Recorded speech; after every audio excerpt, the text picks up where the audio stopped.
啊、大家早上好。感谢我们线上所有巴米爱云丹大学的新老朋友们，还有在爱健康你刚走进这一个大家庭的新朋友们，大家早上好。感谢系统，感恩系统的一个支持跟一路的陪伴，让我们每一个月在这一个系统往下沉的当中，一直不断的带领大家，引导大家，在这个组织行销的行业，在爱健康的这一个我们讲集团的非常优秀的一个项目的当中。让大家在这里头有一套方法可以追寻，有一套方法可以学习。那么当然，我个人本身也非常感恩，我的这个团队的伙伴们，还有队上的所有的这些教练团们，那么是他们的一个团队作风的引领，让我自己本身今天有机会来到这一个舞台的前面，跟大家来去分享自己在组织行销的一些点点滴滴的一些经验的累积，来作为贡献。那我先自我介绍一下，我个人本身呢是来自于马来西亚北婆罗洲的一个小镇，那个小镇叫做斗湖。好，那在年轻的时候，犹如我们主持人刚才所讲到的，我是在传统行业当中是担任了20多家的这一个摄影器材零售分店的这一个我们讲执行长吧。叫做管理这一些店面的运营。那么一做了就接近有20年。那么2014年就因为过往的传统企业的当中，在这里头就职已经有一段相当长的时间，感觉上自己本身没有了那一种挑战性跟那一种的动力，所以在2014年就毅然决然的就离开自己本身的那一个舒适圈。那么离开了之后，就踏进了这个组织行销的行业。当然，我跟组织行销的这一个来历呢，是源自于到1996年。其实，在我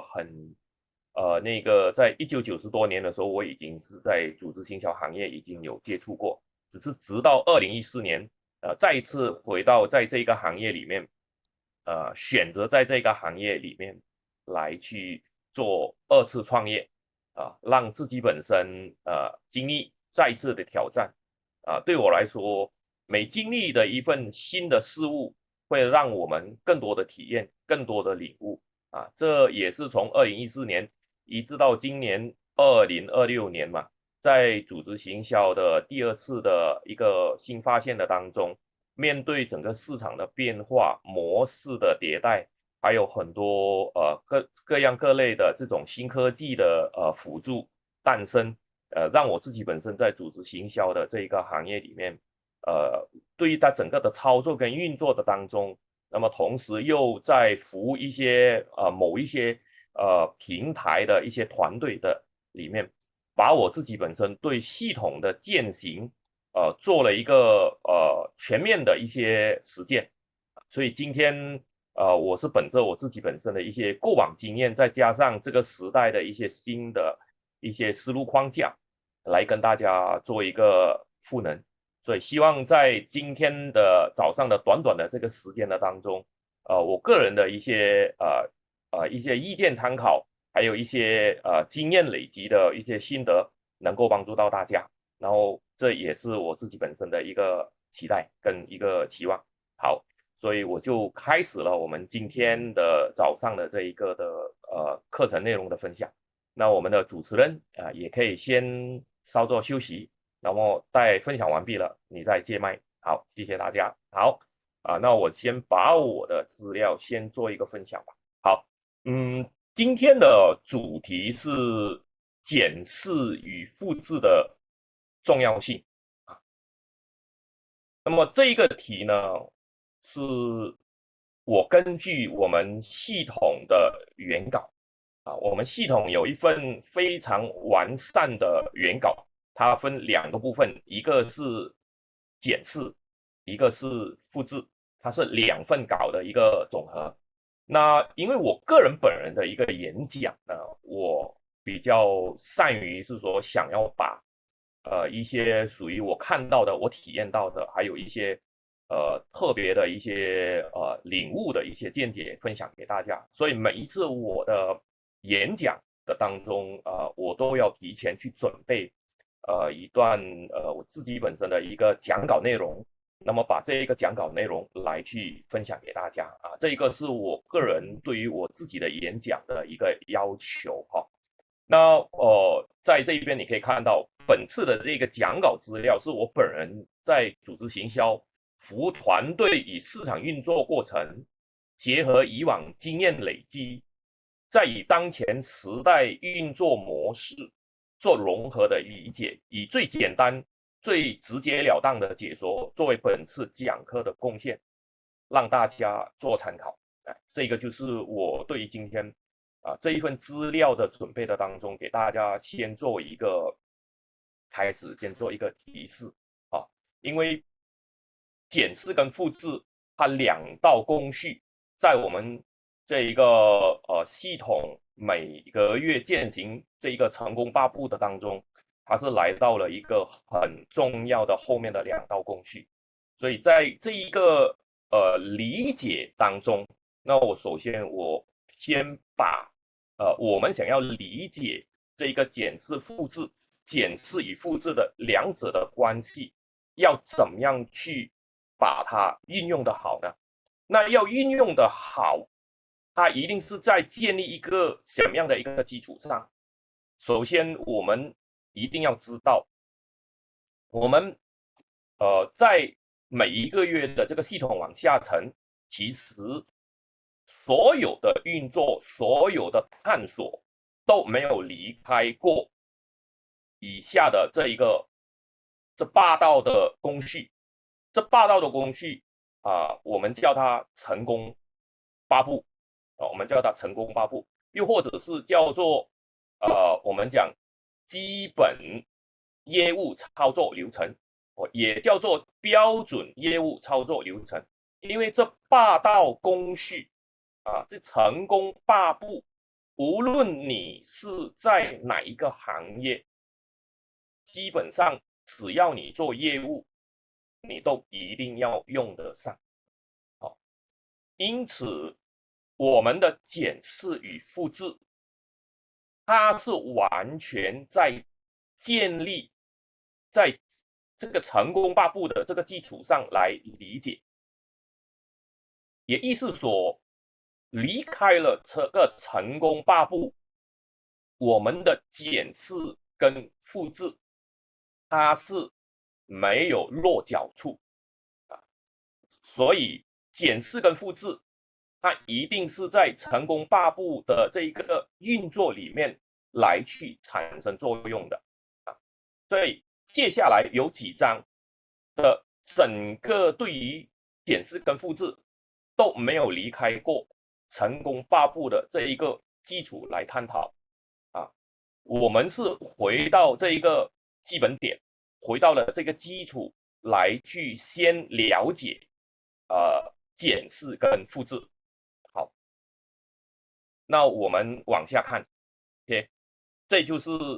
我们熟悉的成功8步，对吧？成功8步一共有8道工序，从列名单、摸需求、推崇邀约、展业盘单、触单、签单、服务跟进，到后面的评估优化，再到复制。好，成功8步的这道工序，它不是一次过做完了就算了，它是循环、重复又重复的。所以你可以看到我们的整个事迹里面来讲它是有一个环绕的它就是环绕的，就是重复的循环。那么从我们刚开始学习的时候，体会慢慢的就领悟了一点，那到最后越操作越得心应手，那么进入到我们有悟到了，又入到我们的这一个心扉里面，入到我们的这一个内心世界里面，到最后做到得心应手，那么又可以把这一套的方法又指导我们的下面的伙伴。那么因此在这个成功八步的前面过去的我们讲有20多天吧，好，我们的很多的优秀的讲师都给我们探讨了什么叫列名单啊、摸需求啦、拥抱拒绝啦、推崇邀约啦，还有这个展业啦、出单啊、谈单啊，还有服务跟进啊，这个5段9跟进啊，就是昨天所讲的，全面这些做完了。那么今天我要跟大家来分享、来学习的是后面的2道工序，那就是检视与复制啊，这2道工序。而这2道工序里面，我放了一个字叫做关键。为什么讲关键？因为我们做前面所有的1到6的工序的当中，去到最后，它只有一个目的，这个目的就是要达到复制，因为它要符合组织行销的第一性原理，就是做复制，做倍增。如果我们所做的前面到最后没有达到我们的这个复制的这个目的的话来讲，那意思说整道的工序我们就是在白做工。因此检视与复制在成功8步是最后2道的关键工序，很重要，很重要啊！所以评估跟优化就等于是检视、复制，当然就我们很容易明了了。那我们来看一看检视是什么啊？我把今天的这些都放得很简单，原文字大家都很容易明白。检视就等于是优化和校准流程工序1到6啊。为什么要做检视？因为我们在执行这个成功8步的过程的当中，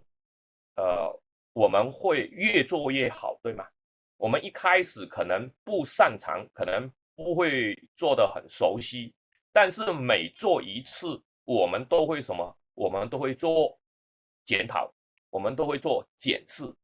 啊，我们都会做复盘啊。那么从这个1到6的这个工序的里面来讲，一直不断的去优化，不断的校准。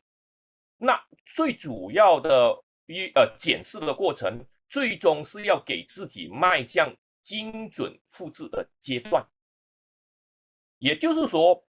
检视它是为了复制做准备啊，检视它一定是为复制做准备。所以检视在这里，在过往的系统的语言里面，在我们的系统的教练，我的系统的教练他有一句话给我们的，就是检讨或叫复盘，也就是成功之母。我们过往所了解的就是失败是成功之母，那失败了那个过程的当中，后面是不是一定要去检讨啊？所以失败了，我们要去检讨，找到最好的解决方案。那成功了，我们要不要做复盘呢？我们要不要做检视啊？那成功也要做检视。所以无论是失败，无论是成功，其实它的后面都一定要做检视。失败是要找出对症的这一个解决方案，那么成功呢，就是要保留所有达到成功的这一些的关键条件。所以因此检视在这个过程里面，它就成为了一个必须要去常常做的啊。针对就是前面的1到6的这个工序，一致做到让我们自己本身掌握到最精准、最完美最完善的那个版本，以让自己本身迈向精准复制的这一个阶段。所以这一个就是我们检视的重要性在这里啊。所以这一段话就变成在系统的当中，未来我们大家很容易理解啊。当我们看回这一个就很简单，很容易明白。那复制是什么呢？复制就是一致性，那一致性就是大家同步的，大家同样的就重复的执行1到6的工序，达到人人可为啊。为什么这里讲一致性？那一致性呢，就是大家都掌握到以下的这个3点就是想同样的画面，说同样的语言，然后呢做同样的事项，就是我们跟我们的核心团队在这个复制的过程的当中，脑中所想的这一个要完成的这个预示的这个目标的画面是一致的，然后在执行的过程的当中讲的这个语言表达出来都一样的，这个总框架总目标是一样的，然后最后去执行这些的事情，当然这个事情没有离开过的就是行动8步吧，就是成功8步嘛，对不对？把这一个成功8步每一道工序做完了，去达到了我们什么？达到了我们的这一个组织的裂变、组织的倍增。所以复制它是从一致性又重复的去执行所以你可以看到这个成功8步为什么它是循环的，因为重复又重复，达到什么？达到人人可为，每一个人都可以做得到，每一个人都可以去执行的。所以因此从这一章里面，我们要给大家先做一个观念上的一个疏通，就是检视跟复制这2道工序，它是没有办法离开的它是相辅相成，它是一起同时在工作的检视是为复制做准备，复制是需要检视来给它做一个标准化、流程化的一个扫描。所以这一章相信大家我们先把这2道的工序深深的把它很重视起来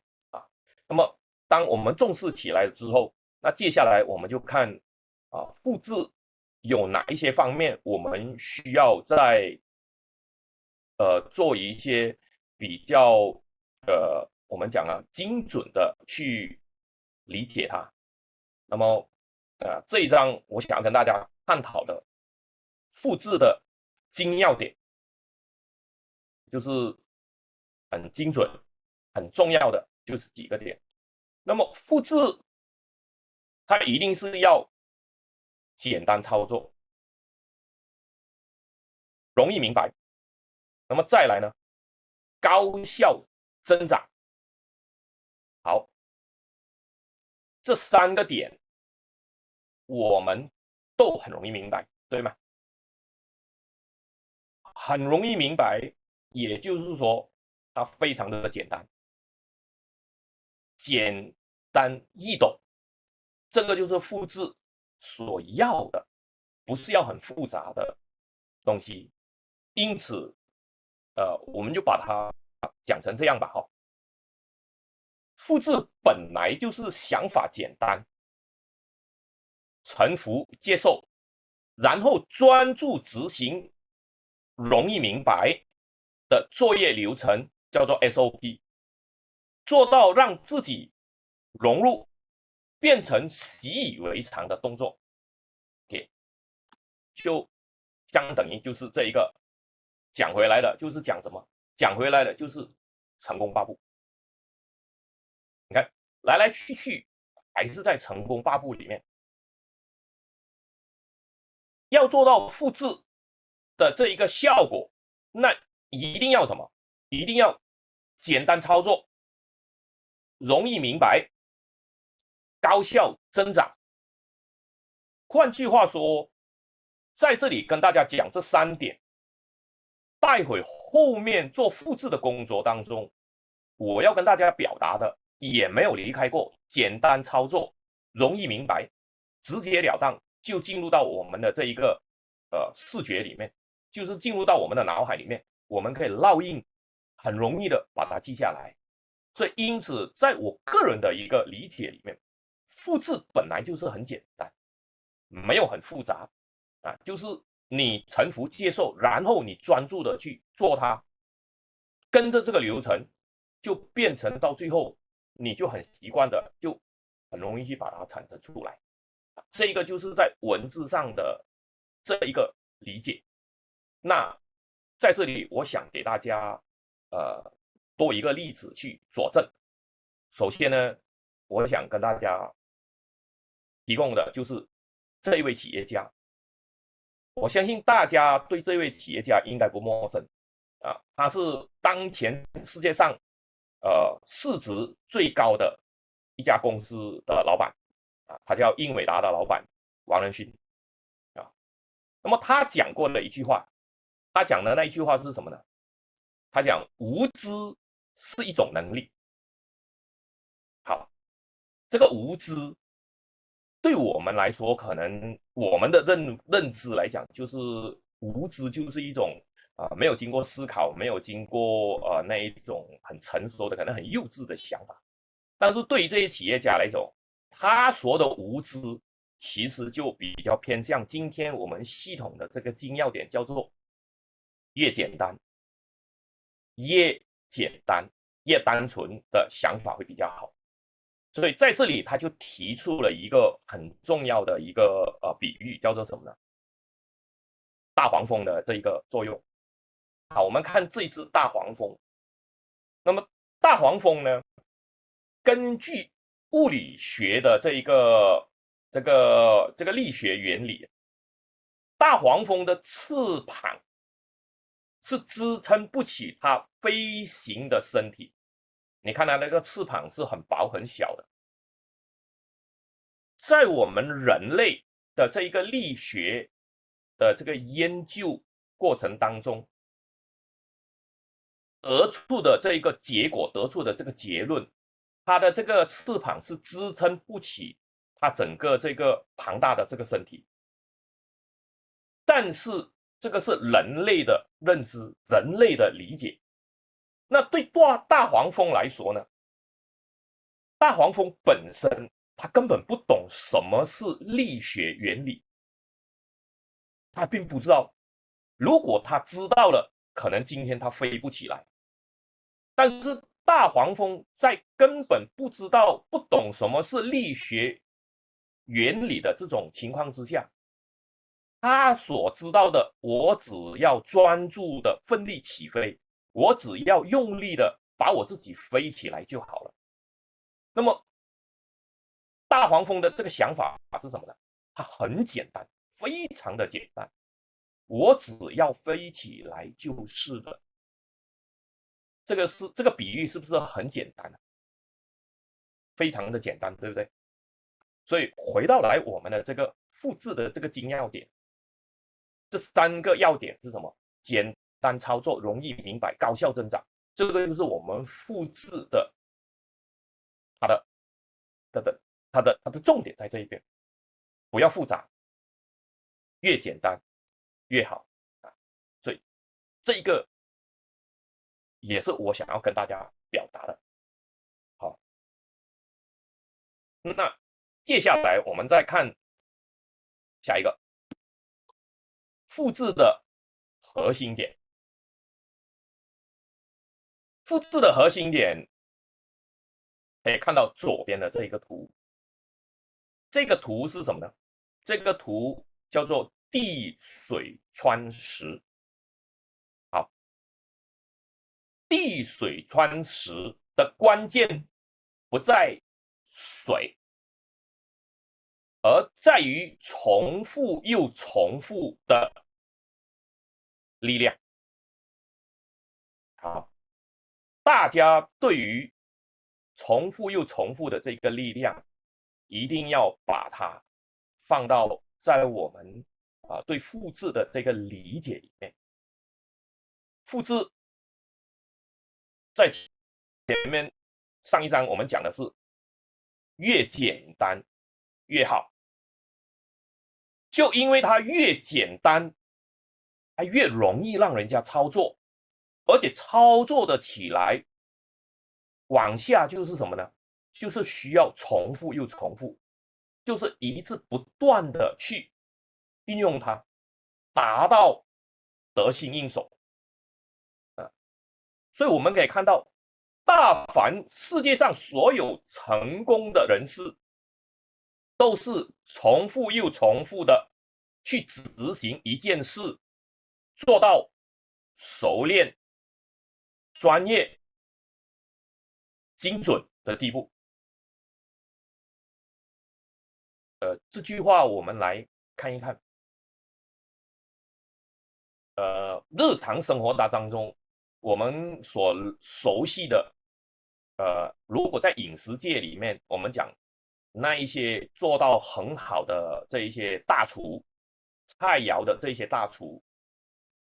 他每一天是不是重复又重复的是在做菜呀？对不对？是不是在做这件事情？那么做到最后，他下厨的时候，他已经不需要去思考我的步骤1、步骤2、步骤3，他已经是说叫做随手都能够煮出一盘好的菜肴，是不是把一件事情重复又重复的做到极致，做到精准，对不对？这个是其中我们生活的这个例子。那我们讲在运动界，篮球的乔丹，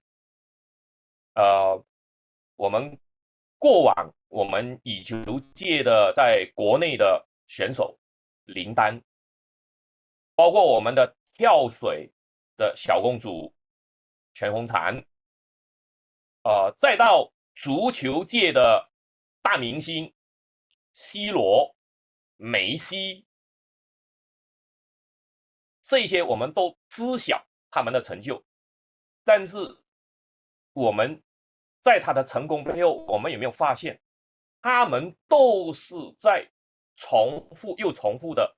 去执行一件事情，把这一件事情做到极致，做到精准。一位大厨，他不可能去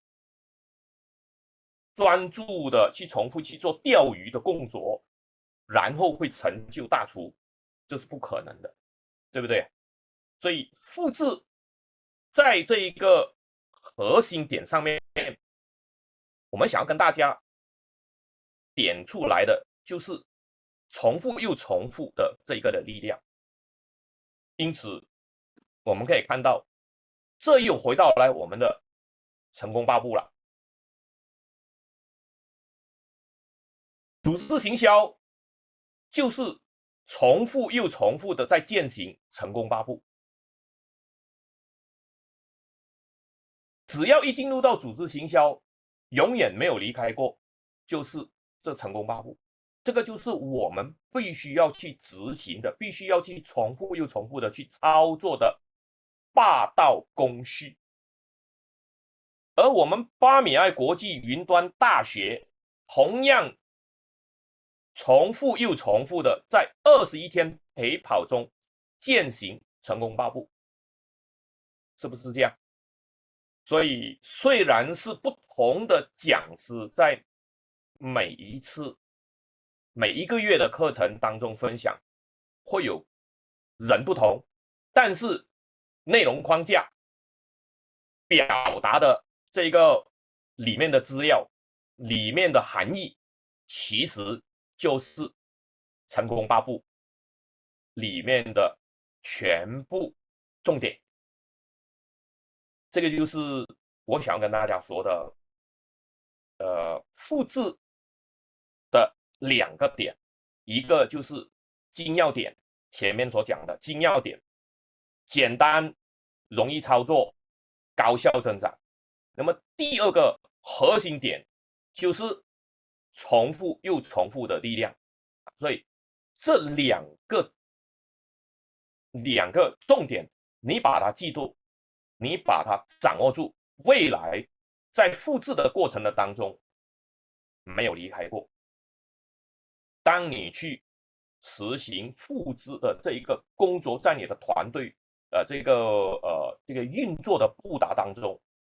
它是重点来的，它是重点来的。好，以上就是我们对这个复制做了一个简单的理解，让我们很容易的去明白。所以今天你可以看到我把这一个的 PPT 做的时候，都是本着简单容易了解，然后直截了当的告诉你它是什么东西，没有太多的这一些文字的这一些高深的这些文字，都是简单容易明了。OK， 好，理解完了之后，那接下来做什么呢？接下来就是要做复制的工作了。要做哪一些步骤，可以帮助到我们今天是初学者，就是刚踏入到这个爱健康的这一个事业当中啊。而我本身我要呈现的资料，其实比较是针对在这个行业里面，可能你并不熟悉这个行业，或者是你刚进来这个行业啊，也或者是在今天你走进爱健康的这个项目的当中，我们的系统想要带给你，它是怎么样的一个东西，所以当启动这一个复制的工作，我们在往下的探索的当中，有一点小小的要求，这个要求是什么呢？对于展开复制的工作事项，它一定是要完全复制100%的信念，不存在怀疑或者是产生可以不可以呀、能不能啊，要不要啊？如果有这一些的想法出现，这都不叫100%的成功复制。也就是说，接下来我要跟大家探索的复制的几个步骤里面来讲，每一个步骤就是一定要去执行，就是一定要去完成，没有其他的理由，没有其他的理由。OK， 好，第一个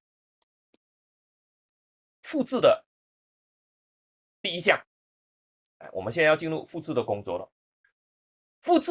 从谁开始？复制是从自己先开始，自己是第一源头，自己是根源，所以先从自己先复制开始。那么复制自己的，就等于是自己的内在的状态，也就是自己的信念，也在我们系统所讲的神功或内功。那来到这里呢，有一句话叫做复制对的自己。哎，这句话我们常常都有听很多的伙伴，我们要复制对的自己。哎，复制对的自己。那有时候我会站在新朋友、站在新伙伴的这一个的角度来去思考，没有错，我们会讲复制对的自己。那何谓对的自己呢？那么对的自己又怎么样去很简单去理解它呢？所以今天呢，我思考了之后，我觉得我只是提供这样的一个方案，看大家可以来去进行探索。我自己本身觉得对的自己，首先呢，先让自己成为一个信仰的引领者，那么学会宣称我是。好，我是这两个字很重要。OK，文字大家看的就很容易明白了。什么时候一直在强调重复的？你看，复制自己就是重复又重复的去往自己的内在里面去不断的锻炼，不断的提醒，不断的去自我对话。所以"我是"这两个字，它是很有力量的。每当在大众面前做自我介绍的时候，一定要很有力量、坚定、勇敢的用上"我是"开始，然后叙说未来将会是成为那一位的自己。如此重复又重复的，一遍又一遍的重申自己的意图。你想要成为什么，你就大胆说出来。好，这个"我是"这两个字，你可以看到左边的这一个图，左边的这个图，它的英语就是 I am， 下面呢有一个篇章那一个是来自于我们基督信仰的一个叫做出埃及记这个故事我就不用讲了。出埃及记的就是摩西当时引领这个以色列人这个渡过这个红海，所以他就是非常的笃定，就是我是。为什么我讲我们在自我介绍的时候我们要讲我是呢？每一次你遇到每一个人，或者是你陌生的朋友，或者你要做自我介绍的时候，把"我是"的这个字用上来讲就是一直不断的复刻自己，就是死磕自己，复制自己本身，在你的内在的世界里面，用你的语言去把自己本身讲着讲着就成了所以未来的叙事你自己，你可以把它变成说。我是未来在爱健康会创造10万人跟着我一起体验爱健康产品的那一位。我是在未来的1年里面去创造1000位的这个社群的那一位，就是我们后面的这个叙说把它补上来。好，那我们看一看我是这个语言重不重要？非常重要。语言是有能量的，你的语言表达是在创造你的未来世界。我们周遭大部分99%的语言是没有能量的。这句话讲的可能大家去思考一下哈，因为都是不好听一句话就是废话、空话、鬼话。只有1%的语言是在讲人话、神话，所以它可以创造未来。所以有很多时候我们在创业的过程当中，对我们自己本身的一个自我怀疑，我很想做，但是我没有人，但是我还没准备好，但是我什么什么的。所以只要你会听，但是的后面呢都是真，前面的都是鬼话，对不对？这样子讲，大家觉得很讽刺，对不对？但这个就是我在有时候跟团队伙伴在沟通当中，我一听他的表达，我一听他的讲话的时候，我马上就要斩断他。我说讲到这里停，后面的你一讲，前面的就变成全部的都是不实际的啊。那么复制对的自己，就是善于表达，善于用自己的语言，勇敢正面的来表达自己的意图，同步跟着执行，做到让你的亲戚朋友、同行，还有团队伙伴、家人都为你刮目相看而哇塞。所以讲复制的这一个自己的这个部分的当中，未来在我们的这一个生命故事的当中，大家可以加入这句话，在你后面传达自己的生命故事，到后面的时候，你可以传达一句这么样的话，很笃定的告诉自己，我是未来3个月内创造100人社群共识的布道家，我是未来5年内创造10万人社群共识的布道家。每一次你都重复的在运用这一些的语句，运用的这一些话的当中，其实你都是在复制你自己，往向你未来的那一个美好的版本，美好的自己。所以我把复制我们常常讲的复制对的自己，我把它做了一个自我小范围的一个认知，让大家做参考。那么当我们刻意的这么做的时候，其实也在完成我们系统一直在讲的，做好自己的15%。这15%有时候它是范围是什么呢？有时候我们又很难去界定。那我又把它归纳为这个15%也是属于复制自己的一部分，复制自己的一部分。好，语言真的是有这么的力量吗？语言真的是有这么的力量吗？好，我们就看一看，这一个就是一个很出名的一个语言哲学家维特根斯坦啊，这个图很有意思的。OK， 在1926年一个大清早的早上，他要去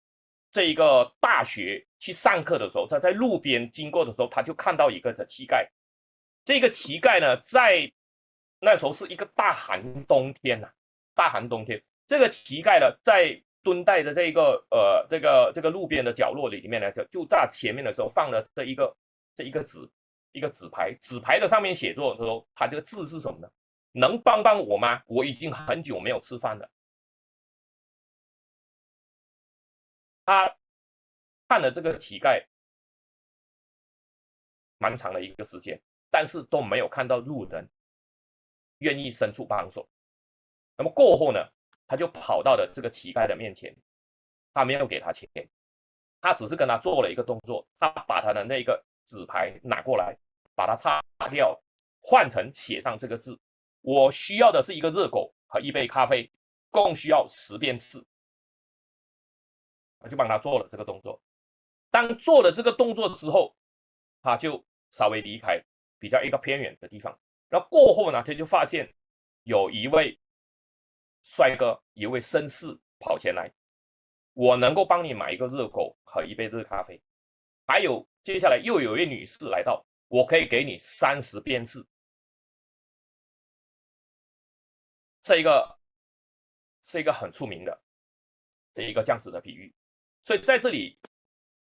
我想要把它纳入到我们的复制自己里面。为什么我们讲我们一定要复制清晰意图的内在语言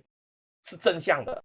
就未来我们大家在创业的过程的当中，我们绝对不要去提我不够好，我还没准备好，我赚不到钱。这一些的语言的能量，你一直不断的复制自己本身，这种叫做很模糊、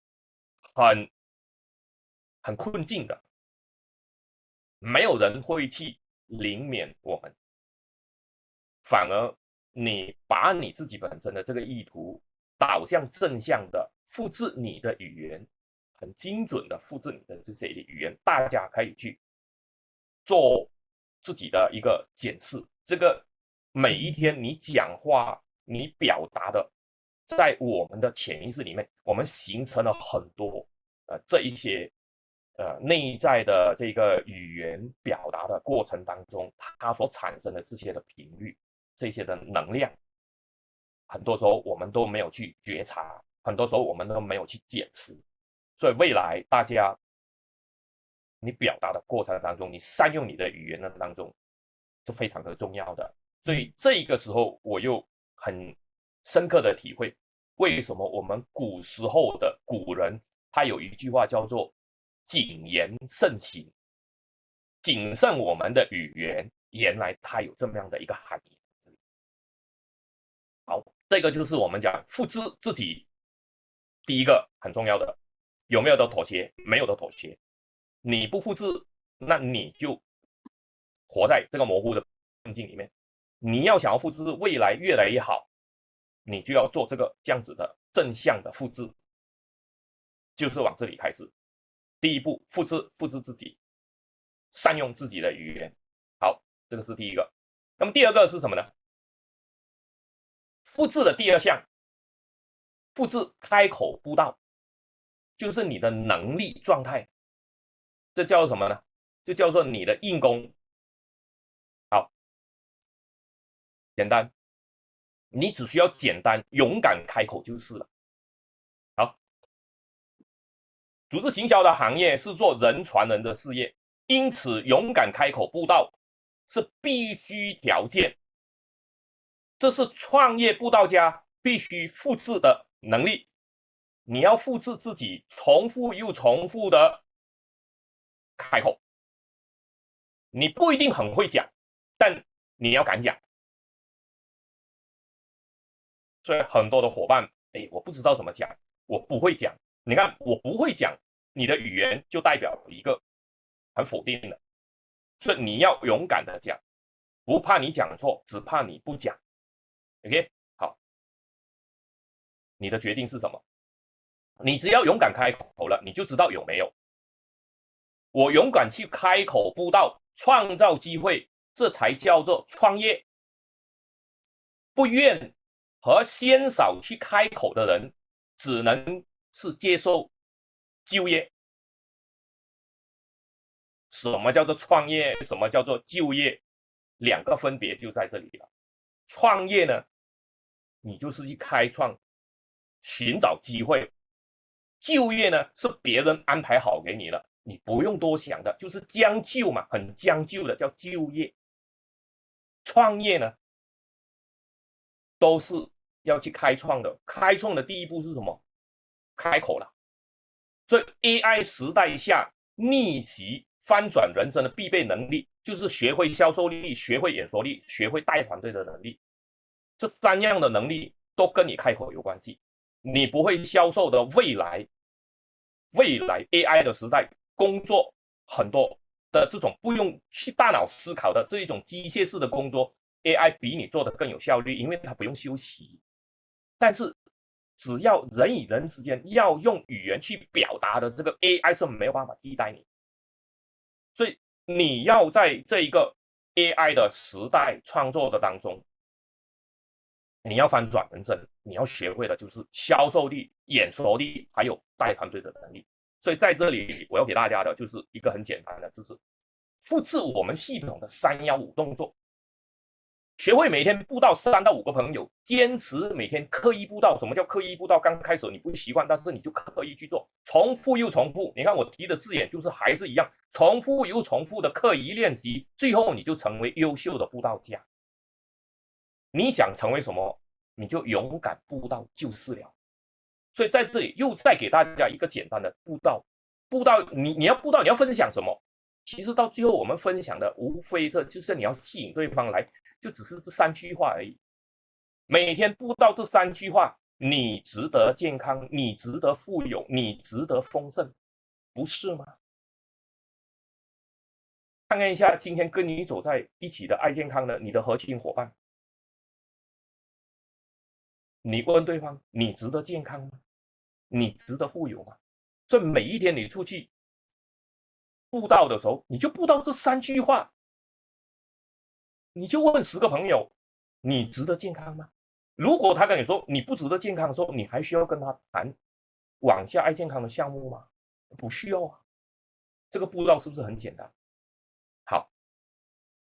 为什么我讲开口布道很重要？你要了解在组织行销里面，解密组织行销中大量布道的意义。什么是组织行销？我们想要搞懂这4个字，我们要搞懂。在这个4个字里面搞懂当中，你就知道为什么你要大量的布道。首先，什么叫组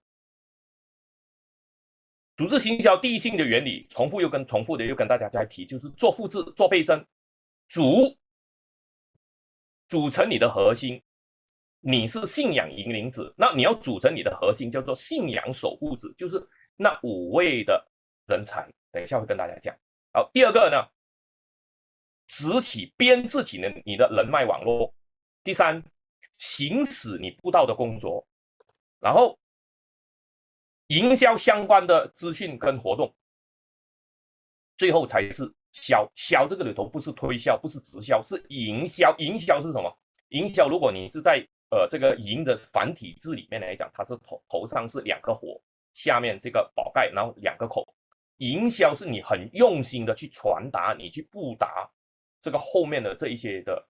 你的项目的活动信息，或者是产品的科技背后的这一些，一切你就在传达这些资讯跟活动。所以组织行销你把它拆解了之后来讲哦，它就是这样组成你的核心。所以一开始并不是你多会卖，是你要做组织行销，你一开始你要懂得组什么，组你的核心，在你大量的布道的当中找到你这个5位想要跟你来干这件事情的人。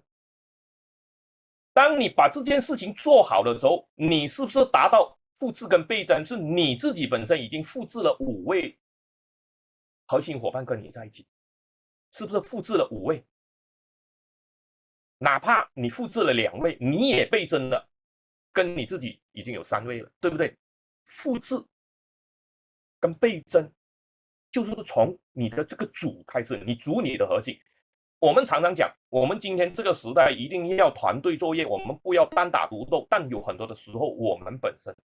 还是在单打独斗，是因为你一开始你就忘记了做组织行销，你首先是要组你的核心，组成你的核心。当你没有去组成的核心，那你一个人还是在干，所以这个很关键啊。当你组成了之后，接下来由你跟你的这个5位的信仰守护者，你的核心演变出来和他们的核心，因为他也有他的5个，就形成了一大串的这个客户网络。那么由当中形成的客户网络当中，每一天你在做什么？每一天在做布道的工作了。布道的工作包括你的520啊、1314啊、311啊，所谓的这个 T 型分析表啊，这一些，接下来你就是在做这些的工作，10135K 计划啊，这一些包括把它带进系统啊，你都是在传达，在做这个营销相关的资讯在活动嘛。就是什么？因为你这个团队带动你下面的这个伙伴，就在制定方案、制定目标、制定工作计划了嘛，就是在做这件事情。所以你看，如果你的大量布道的当中，一开始解决了找到你这个5位的这个核心的当中，你就完成了这个15%。这个时候，你自己本身的团队企业就形成了什么？每一个成功的企业团队都有一个强大的班底，不是你卖很多，是你要有班底。这个班底是说有1位的信仰引领者，有5位的信仰守护者，就形成了这个核心的团队。那这5位的这一个信仰守护者，这个核心的班底，为什么愿意跟你呢？没有离开过，就是你在跟他产生同频嘛，产生有共鸣嘛，有共识嘛，对不对？这共识还是来自这3句话嘛，你值得健康，你值得富有，你值得丰盛，不是吗？为什么人家会愿意跟我们在一起干？就是因为同频嘛，我们要去创造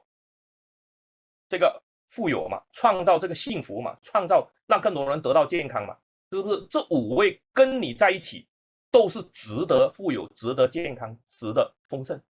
所以你看来来去去啊，你对他布道，其实回到最基本、最简单的，还是布道这3句话。好，我们再来看一下，大量布道、大量的分享的结果是什么啊？这里面有一句系统的语言，大家可以把它记住。行动是量大的基础，量大是成功的关键。我们讲的就是你要有量，你才有质。那这个量从哪里来？前面一定是行动。所以一开始的时候就是简单，简单到什么？就像那个大黄蜂，你飞起来就是了，你不用想太多。行动，开口就是了，开口就有。所以下面就有句话：开口就有，闭口就没有。因为在你这个行动的过程的当中，也会有人要，有人不要，那是正常的。但是我们什么时候一直在不断的在自我的毅力，不断的在给自己本身打强心针，拒绝了你就转头就走了嘛？你有损失吗？你没有损失，因为当你做这件事情的时候，你很清楚，你是在组你的核心，因为你大量布到的前面的当中，你是赶快的找到跟你相信你愿意做的这件事情的是5位。所以这个复制的第2个部分就是复制，变成你要常常开口，勇敢开口，这个就是你要复制的工作。这个有没有的妥协？没有的妥协，因为今天你是在组织行销，它是要开口的。也因为是在这个 AI 的时代来讲，你不会学会这一个销售力，你不会学会这个演说力的话来讲，你就很难的立足。那么第三，因为只有你开口之后，你才有机会找到你这个合伙人，你这5位的相信你的人，你不开口谁知道呢？对不对啊？所以在这里我又给大家一个很简单的题，布道，我现在正在启动一个事业，准备建设一个社群，可以帮助大家创造健康、财富与幸福。我正在物色与我正念同兵的5位信仰守护者，你愿意和我一起来吗？你每一天，你去问，你传递这个叫布道啊。每一天你传递这个，当你传递这一个的时候，到最后他愿意跟你走在一起，你祝福他，也就是这3句话：你值得健康，你值得富有，你值得丰盛。所以变成这个布道的过程的当中，开口由你刻意练习，复制，重复又重复，去到最后是什么？自然而然，没有所谓的没有市场，偏处都是市场，偏处都是机会，人人都是你可以保荐的对象，人人都可以你去链接的对象。这个叫复制，复制自己变成了你的这个状态，你的这个布道的这种的状态就出来了。任何一个时刻陌生市场你都可以去链接，因为你怀着的就是你想要祝福他，你要让他值得健康，你要让他值得富有，你要让他值得丰盛，就这么样来的。这个就是复制的第2个部分。好，复制的第3个，稍等一下啊。OK， 复制的第3个部分，复制任务，这个就是我们的外功，我们就做到的状态。好，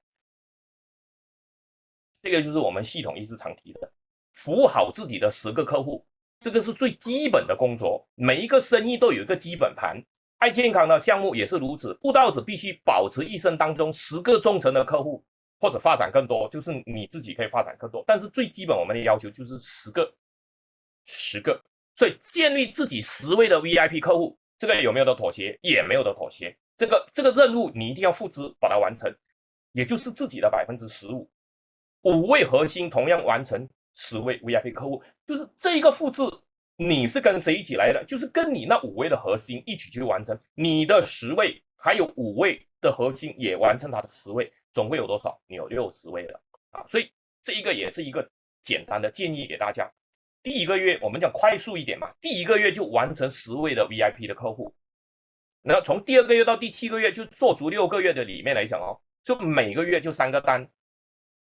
然后从第1个月到第7个月完成30单量，从里面找到5位创业的信仰守护者，你从量的当中找到你的核心伙伴，对不对？好，还是那句话，你看同样的，因为我的讲解都是一样，这10个客户为什么相信你？为什么跟你买单？为什么愿意跟你？无非你也是跟他布道了，就是你值得健康嘛。如果对方不值得健康的话，他不认可自己的话，请问他会来跟我们消费吗？不会啊，对不对？同样还是这句话。好，那么复制的这个任务，这10位复制完了之后，还有你这5位的核心，你要怎么样去诠释爱健康的这个事物、这个事业？你跟你这个5个核心，我们一起要做这件事情的。所以我对爱健康的这个事业，由开始从2021年到现在到今天为止，我都是很简单的。别人在问我爱健康事业是什么，我只是跟他讲，爱健康的这个事业，只要你满足这3个条件，3个手指，3个条件，跟你的核心，你就达成一个共识，就是这样的。3个条件，有嘴巴，有眼睛，有手。所以爱健康的事业是不是人人都可以复制，人人都可以做？不要把爱健康事业讲的太深奥、太难懂，别人没有太多的时间。你把这个事业的3个条件，你做的这个比喻就好了。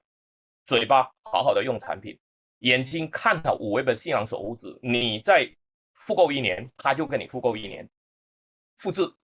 一样的东西。然后每一个月是不是我们的奖励、我们的收益都到账，然后就做什么呢？提现。这个就是基本的，你对爱健康项目，别人问你爱健康这个事业有什么条件才能够做吗？条件就这3个啊，你有眼睛吗？你有嘴巴吗？你有手吗？是不是很容易？非常的容易，非常的简单啊，就是人人都可以操作，每一个人都可以操作。这个就是我对爱健康事业，我要讲到连小白、连老百姓，他一听完的时候，他会觉得很可笑，他会觉得，诶，这个东西是很特别，原来这么简单，复制就是这么简单。好，为什么我要把这个东西弄得很简单、很复制？因为你跟你这5个核心，3个简单的条件，让大家产生了共鸣、认同，产生了信仰，产生了共识，最后才能够去执行这件事情，还是没有离开过。没有离开过的一句话就是这样。所以你看我的 PPT 一致下来都是延续这句话，所以这一个是最简单的复制一个简单的讲法对爱健康的事业。OK， 这是一个。那另外一个是什么呢？在你的布道的过程的当中，你要复制简单的，让别人可以去做参考，别人可以跟得到。你就是你跟你自己一位核心，在每一次在谈单在布道的过程的当中，一定要用工具，手提电脑、平板、手册、传单 ，OK， 这一些的工具，不要是什么呢？每一次在谈的过程的当中哦，就只有你一直在空讲，你讲的滔滔不绝，但是对方一脸迷茫。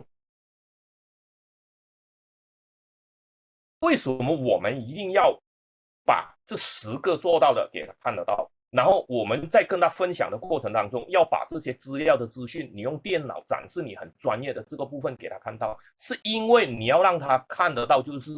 视觉化，有迹可循，让他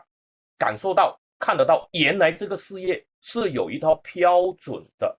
我在做谈单的当中，哦，原来我用电脑，我把资料一个个可以针对你的需求，我来跟你做分享，包括视频、图像、工具在哪里，我都有。这一些都是不是你自己一个人懂，就是你跟这5位的信仰守护者，你的核心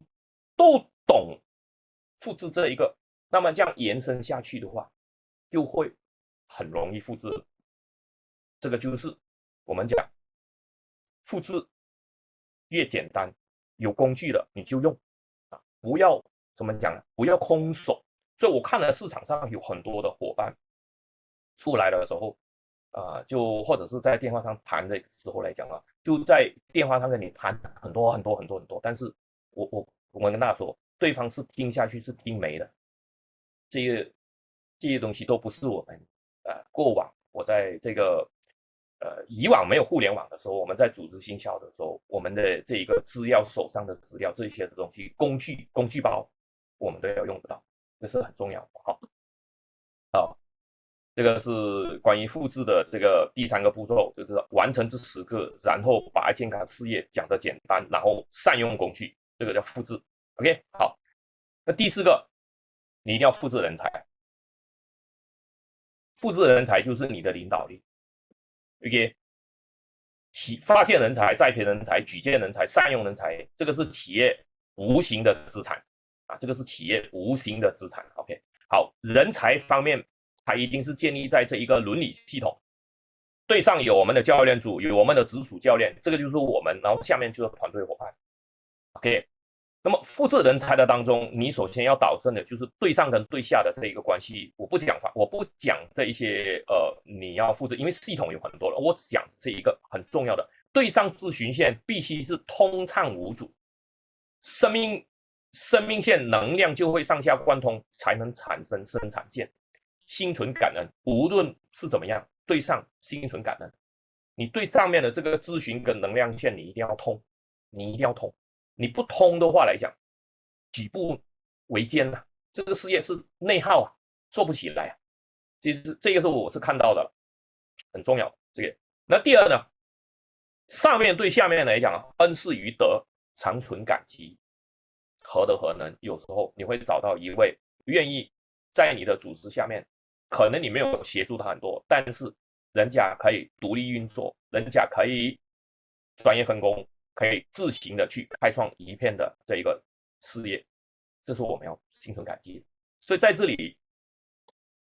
执行我们做好我们的1314的这个步骤。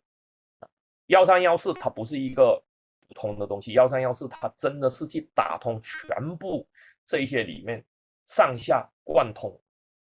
你跟上面的这个承上启下的这个的能量这个沟通都是完完全全的啊。所以当你把这一个伙伴这一些的上面全部打通了之后，接下来你只要带他们进系统，你只要把他们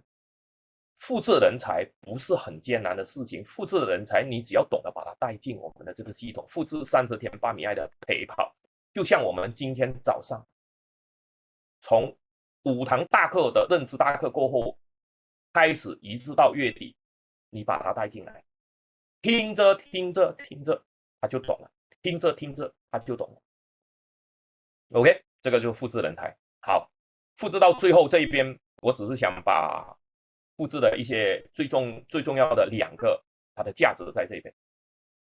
复制最终的效益就是要体现整个系统的价值。好，总结一下，我们复制自己，复制步道，复制任务，复制人才。我们做这件事情最重要是什么呢？要实现倍增跟裂变嘛，对不对？这个就是我们要达到我们想要的结果嘛。复制自己，我们的语言，我们表达出来的语言，很慎重的看待。复制步道变成一种习惯，随时随地开口，勇敢开口。复制任务，做好我们的这10个，简单的去表达我们爱健康的事业，然后善用工具，然后最后从你的这一些的团队的当中找到你的人才，举荐你的人才，善用你的人才，你是一个教练，把这些人才带进系统，那么实现就是倍增跟裂变。当你实现倍增跟裂变的时候，别人才会看到什么叫做系统。系统很抽象，别人看不到，但是别人会通过以下这些你跟你的团队，你跟你的核心去完成的这一些的工作项目，别人会看到系统，就是自己100%是信仰引领者，就是复制自己，自己每一天保持步道315的动作，就是复制步道，分享开口，完成自己的5位信仰守护者，就是在你的这个步道大量步道的当中找到你的5位的这个信仰守护者，你的核心就是你建立你的班底，然后完成自己10位的 VIP 客户，复制你的任务，然后协助5位信仰守护者完成各自的 VIP， 这一些事情你做完了之后，你就会影响到人家就会看得到，原来系统就是这么简单，就是这么操作的，就是这么来去达成的。这个叫做你把系统的这个价值展现出来，系统让别人看得到，很具体、很实际的让别人看得到。那么因此，复制是完成系统的5个步骤，学做会教传，也叫做学做教传帮带，都是同样的东西。所以布道者如果不能做到复制，你就无法掌握系统的精髓。你没有办法掌握到系统的精髓，原因是因为你没有去做到复制。重点就是在这一边。OK， 好，后面最后了，复制最终的效益，其实为什么要做复制？最后是因为你要传承，你要延续下去。有一天你不会在这一个组织行销里面忙，永远都在忙，永远都一直在忙，不是，你要做到最后越做越轻松，由系统来帮你去执行，因为你已经有一套方法，跟着就好，所以有系统化的组织行销运作，它是一定达到复制的效果。复制到最后是让自己本身越做越轻松。复制产生的效果是因为为什么？是因为建立了你跟你的核心团队建立了信仰，有信仰，对系统有信仰，对系统的这个复制的这个步骤是有信仰。信仰产生的就是有共识，有共识的时候就会建立了信任，这是一个很重要的信仰共识，到最后信任是这样建立出来的。所以一个团队它会完全走上未来的裂变，无非都是在这里头，透过系统的简单的这个步骤的操作，对系统产生的信仰，达成共识跟建立这个信任。那么在 AI 这个 Web3 的这个时代，人类最稀缺的，我一直在讲的这句话，资产是什么？信任，信任，信任没办法建立，没办法达到。所以为什么我到最后我一定要建立这一个信仰？从去年的3月到今年的这个1月，我就讲在我们爱健康的这一个项目的里头，在国内国外的好，大家去观看一下自己的团队，是不是有的人走着走着就走没了，有的人走着走着下车了，有的人走着走着了，销声匿迹了，不见了。为什么？因为在这个你的团队跟你搭建的这个过程当中，你可以讲是又一次洗牌，又一次的这一个筛选。别人是怎么选，是他的选择，但是在这里头，我只能讲一下，如果今天没有信仰的，不是项目好不好，不是产品好不好，这些选择都太多。世界上没有一个绝顶好的项目等着你来做，也没有绝顶好的产品等着我们来，只有找到跟我们相应、跟你匹配、跟你对情对皮的对平的这一个的项目频道，你会选择它，它也会再选择你。但是在这里头选择的时候，如何在这里头做强做大，到最后要产生的是什么？就是信仰。信仰从哪里来建立？信仰它一定是要在一个体系下面来去经过时间累积的打磨的当中产生出来。这一个时候，这个体系就是系统的运作，而系统的运作又回归到最基础的这个成功八步的当中，一步一步建立到最后，做到复制的效果，才能够传承。这个就是我对整个爱健康项目，从2021年走到下来的今天，我所看到的一些给大家在未来接下来这3-5年往后再走的这个3-5年的当中，如果大家跟团队的当中没有透过这个系统的这个运行达到复制的这个效果，你没办法确定到这个你跟你的团队没有产生这个信仰的话，那绝对不会有共识，那也不会有信任，那到最后是什么？到最后就是白忙。那最终我们确立的信仰、达成共识跟建立信任是说什么呢？是因为要帮助不只是自己达到了我们所谓的100人的这个共识500人的共识，或者是1000、3000、5000的这个社群的共识，更是在帮助集团完成爱健康终极的这个愿景蓝图，500万个家庭活成身体健康、财富自由跟灵魂兴盛。我回归到最后，其实我们在做的一切，无非都是帮助集团去完成这一个愿景的蓝图。那么这3句话，也就是我们爱健康的这一个精神理念，就是经营理念。我把它换成普通的话，从前面我一直跟大家在讲的，你值得健康，你值得富有，你值得丰盛，其实就是我们集团的这3大经营理念：身体健康、财富自由、灵魂兴盛。以上的复制，完全复制到最后来讲你无非都是把这3个精神理念烙印到大家的这一个经营世界里面，烙印到大家的这个精神世界里面去，让大家在爱健康里面做到最后只有2个字：值得。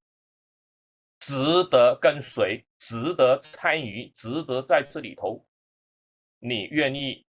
给出你的时间，给出你的岁月，愿意在这里头跟随着你的团队，跟随着你的领导，跟随着这个系统，一直不断的去创造未来的奇迹。这就是我想要跟大家表达的传承在这里。好，以上就是今天我对这一个检视跟复制的这2道工序的一个解说啊，感谢大家，谢谢大家啊！希望接下来的从今年的2026年一直到2030年，爱健康公司又经历了另外多一个5年的精彩绽放。那么希望大家在这里头，你还在的，我们还在的这一群人，一定要确认自己的身份，有信仰，跟团队、跟核心达成共识，建立更好的信任，走向更辉煌的自己。好，感谢大家，谢谢大家，感恩。我把麦交给我们的主持人，谢谢大家。